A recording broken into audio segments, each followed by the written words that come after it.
been wrong and they were not even guilty, yet they were arrested. So my issue here is, I'm also calling upon the chairperson of NCIC, Reverend Kobia.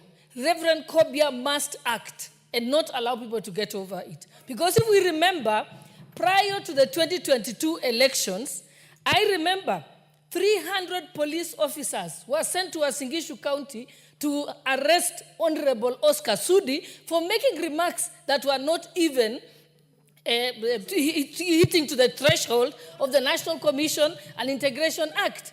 It was the same Reverend Kobia. We expect him to act. Similarly, we remember that Honorable Linturi again made some remarks, and he was picked at night. Yes, he mentioned that word in Uasin Gishu, and he was picked swiftly by the police and ferried to Nairobi at night for arrest. The same thing happened to Oscar Sudi. Why is it that the former deputy president has not been arrested? In fact, this House must hold the National Cohesion and Integration Commission to account, because they cannot have double standards when it comes to deal with people. You need to read the National Cohesion and Integration Act.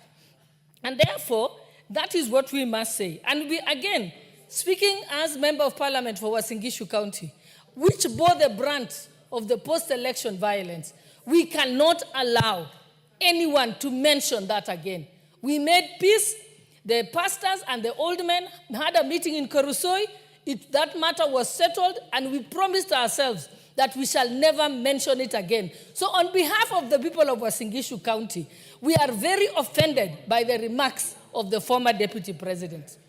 Because, in fact, statements have been issued by members of Uasin Gishu County where they said, we are not going to allow you to take us there. So such a person is not a leader, he's a criminal, and we should be discussing how we should have him arrested and charged for those crimes, contrary to the NCIC Act. Thank you, Madam Speaker.